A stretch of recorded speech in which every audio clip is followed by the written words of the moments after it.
It starts, you know, more spiritual, more lucid, and then whoever this guy is, it devolves into something savage and more beast-like. Hey music friends, this is Davi Vasc. I'm a music composer for games, and today we're gonna listen to and talk about some more Elden Ring music, and it's going to be Beast Clergyman. I've never heard this before because I haven't played Elden Ring.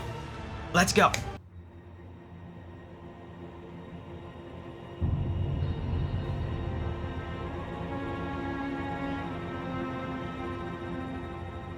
Slow start.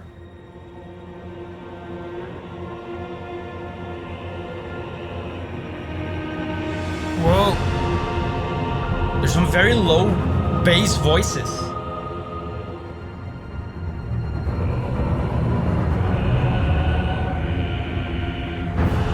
That's impressively low.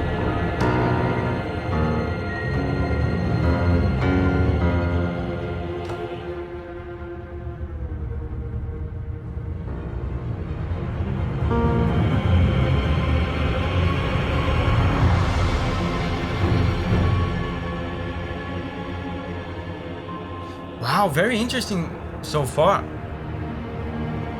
There's a lack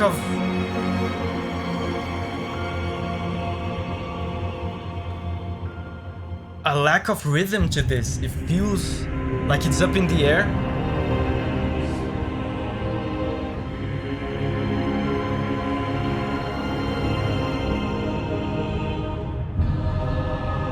Like kind of haunting.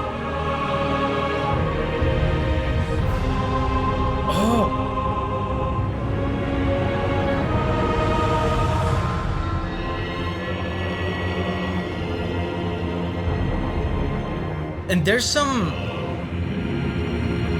of the chords in the choir sound a little bit positive. There's a little hint of positivity in there, in the sense of, you know, positivity in the sense of something majestic and glorious. It seems like it's trying to portray something marvelous in some capacity. Let me show you some of these chords. Check this out. And of course, I love how these From Software songs always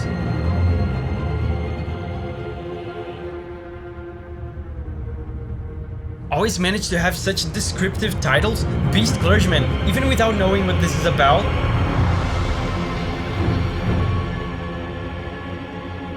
Clergyman reveals everything I need to know. This is, of course, check this out. Yeah, that's it. That's exactly what I was about to say. This is music that has a religious connotation to it. There's a spiritual, ethereal, kind of mystical vibe to it. I feel like with previous Elden Ring tracks that I've covered, there's often like a strong rhythm, like a marching beat, and a sense of aggression and physicality to it. This one does not. The absence of rhythm really helps this feel more spiritual. And check this out. They used here a sequence of chords. It's very subtle, very brief, but it's a sequence of chords that they used also in Godskin Apostles. And it's a sequence of chords that sounds very spiritual because it has a history with Catholic music and stuff. It's the Amen sequence. They used a modified version of it here very, very briefly. Check this out. Pay attention to these two chords.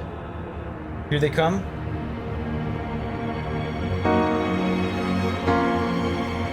So, again, this is what we call, it's a modified version actually of what we call the Amen sequence. You can hear more about it in the video I did on Godskin Apostles. It's just a very chill, there's not a lot of tension in it, so it sounds spiritual. There's like a touch of solitude and just mystic kind of energy, religious energy to it.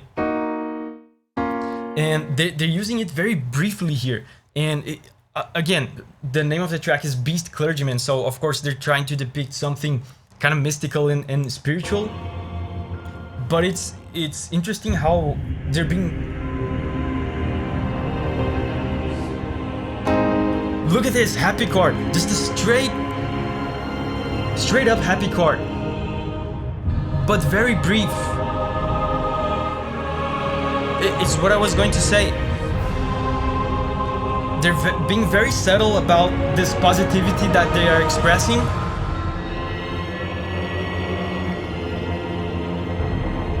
But there's definitely something kind of glorious and majestic being expressed here. Maybe glorious and majestic in a twisted way, right? Like it's usual in FromSoft games, because also it says Beast Clergyman, so it's obviously something kind of disturbing within this context of spirituality. But you can see like this kind of thing that they did, this very open happy chord here, is the kind of stuff that you wouldn't hear, for example, in Bloodborne soundtracks. Elden Ring is a lot more open about expressing these positive, heroic tones.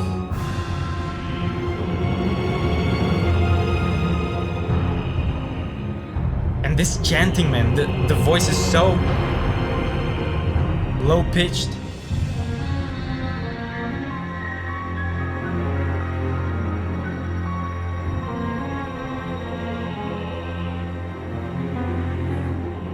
Wait, they changed key?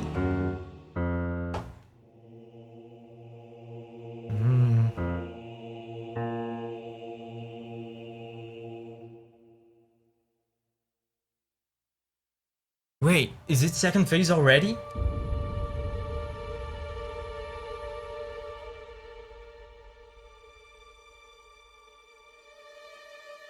Man, this feels so haunting in a way.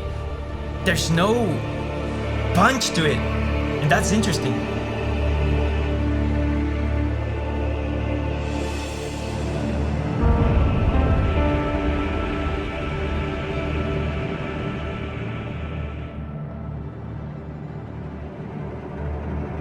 Can you hear the tremolo strings?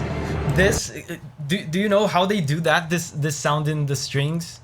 There's like it's like a trembling sound in the strings. It's great for build-ups, for stirring a kind of anxiety in the listener. Can you hear on the strings, like the kind of trembling strings? They do like this with the bow. This is called tremolo strings.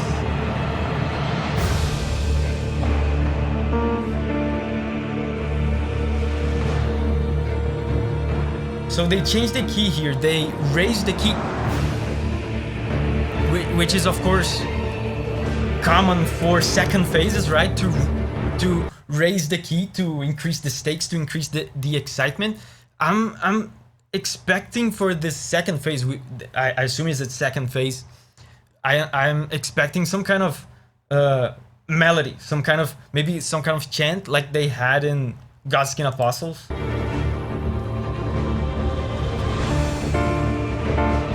Sad chord. Oh, and now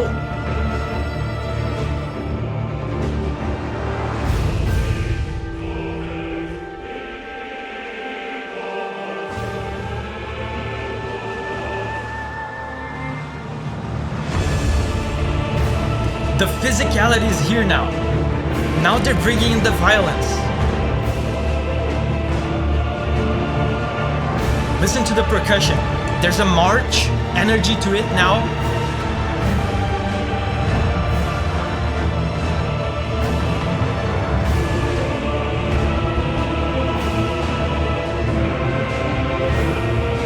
Amazing melody.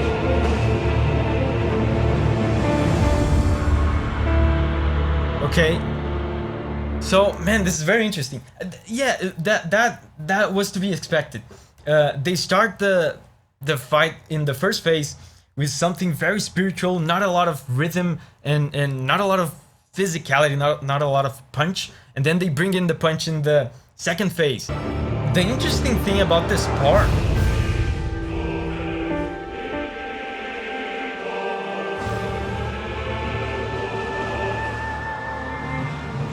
there's a contrast. There's a contrast in this part in relation to the previous part, in the sense that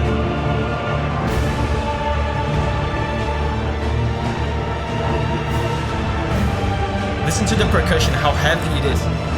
There's a contrast in the sense that this part feels more violent, more aggressive, but also feels a little bit less lucid and complex. The previous part, you know, I said it felt spiritual, and also it felt a little bit more lucid as well. The chords in the first part were more complex, there were more of them, and I felt like they were developing some very complex emotions in the first part.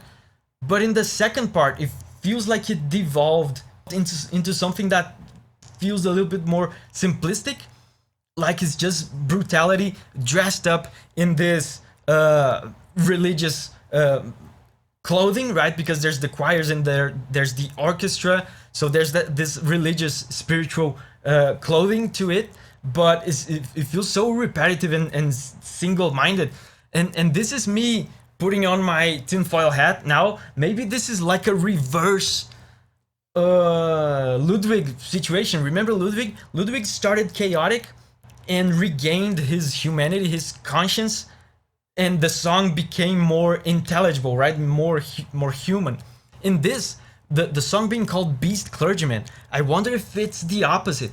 If it starts, you know, Beast Clergyman, it starts, you know, more spiritual, more lucid, and then whoever this guy is, it devolves into something savage and more beast-like. Because check out how just caveman, especially the movement in the bass is in the second part. There's a repetitiveness to it. Check this out.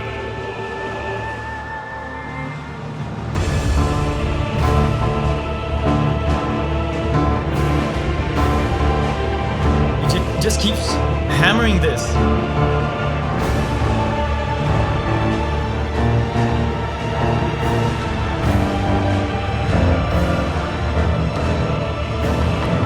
There's a mindlessness to it, right? Yeah.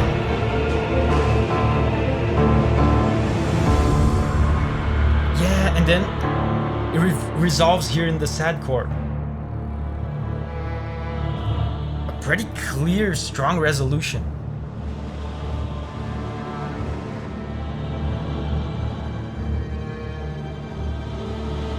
The choirs are still there.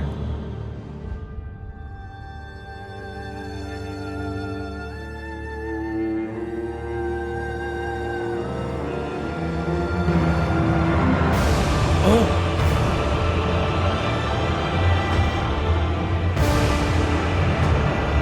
And the same thing, they're still hammering the same note.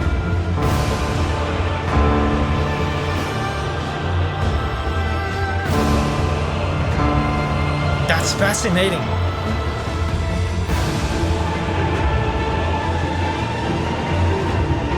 Listen to how chaotic this sounds.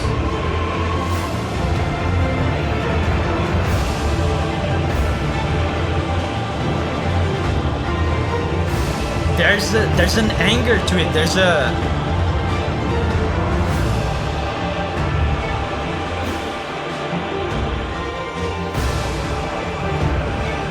a rage to it. Is it gonna end? What?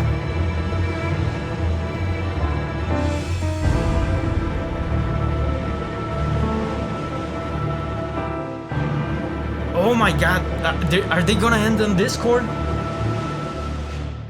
Oh, they ended. They just ended the song on this. A very, very disturbing chord. And this supports my tinfoil hat theory of, you know, this being something that is degenerating into, I don't know, into savagery or something. Hey, if you like From Software games, I've actually been streaming for the first time Sekiro over on the gameplay channel. We've been having a blast and a bit of a headache going through these very tough bosses. You can catch the VODs here, and hopefully you can catch some of the live streams as well. And over here I have more videos like this one where I talk about the music of Elden Ring. So remember, whenever you're ready to spread your wings and go on a music journey again, I'll see you there.